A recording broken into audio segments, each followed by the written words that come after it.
Regardless of AOC's caterwauling, will anybody be held accountable for a scandal of this magnitude?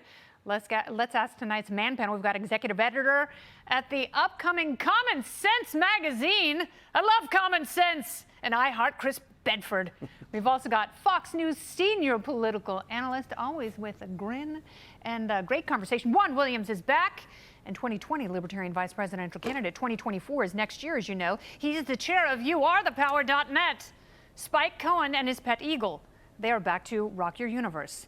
Gentlemen, thank you all very much. I will start with you. Thank you. So, Chris, I think they should have focused all of their time on James Baker. And, we did see a little bit of questioning as to how they gleaned from 51 intelligence officials that this was Russian disinformation. I think they should have as well. There's essentially no evidence that this was Russian disinformation. More than that, there was never, ever any evidence of this. This was something where big tech broke through all of the systems they'd created previously to try and cover their butts. And they said, we're just going to call this a lie ourselves. We're going to censor it. We're going to wait for the facts to catch up with us. And the government and former intelligence agencies and the FBI and everyone else basically whispered to them, sure, we're going to have that information to prove it any moment now. And it never, ever came. Now, people whether it's Politico or the Washington Post, are trying to just cover their butts right now. First, they were saying it didn't happen, and then once they admitted it happened, they say it didn't matter. It's a big boogeyman. But at the end of the day, to your earlier question, is anyone actually going to be held accountable for this?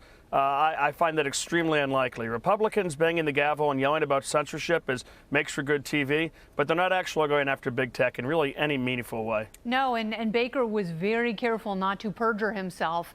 They all were saying things like, I can't recall. I don't really remember. I mean, I might have talked to some of those people at some point in my life, but I just don't remember when.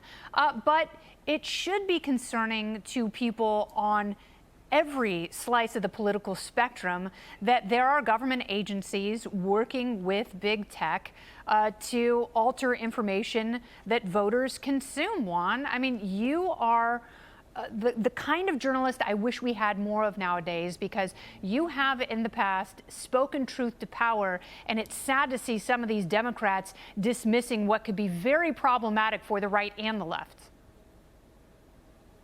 Well, I think, the problem with Twitter is I think they make all kinds of mistakes. I mean, even ongoing mistakes. We've been just hearing reporting about how pedophilia is still all over Twitter, even though Elon Musk is there, and, they have no safeguards up. But I just wanted to say to you that today at the hearing, all of the officials said this was a Twitter mistake, that it's on Twitter. It wasn't that the government interfered or told them what to do. Now, you said, well, maybe the government was whispering or insinuated, and Twitter said, well, they knew that the Russians had interfered at some point during the 2016 campaign, and so they were on guard. But there was never any evidence presented today to say, oh, yeah, the government really twisted Twitter in a bundle, and that's why this happened. To the contrary, everybody said, it's a private company, and a private company's officials made bad judgment. They certainly did, and they made bad judgments after talking with a number of government officials, including from the FBI, the CIA, DHS, and the NSA. So, Spike, don't you have more of an issue with those government officials? The Twitter executives have been relieved of duty. It's the people who work in government who still have power and access, arguably, to other tech companies who have just as much reach and influence.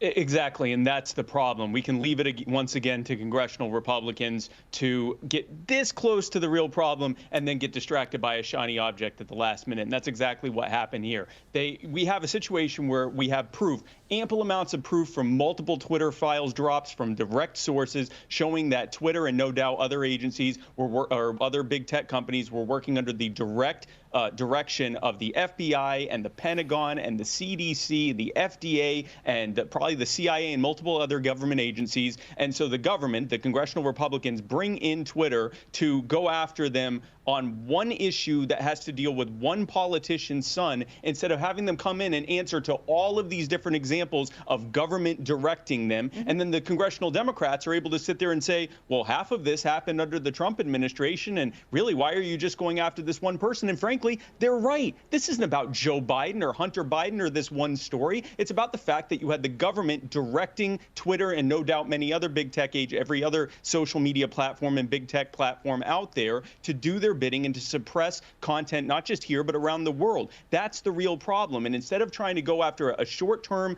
political scoring point or talking point, they need to be hauling in the agencies that did that and have some serious conversations at the legislative level at either defunding or outright abolishing a lot of these agencies, or at least forcing them no longer to do this type of thing. And hold them accountable for withholding information from rational Americans who are capable of making up their own minds when faced with issues that may not have a pat right answer.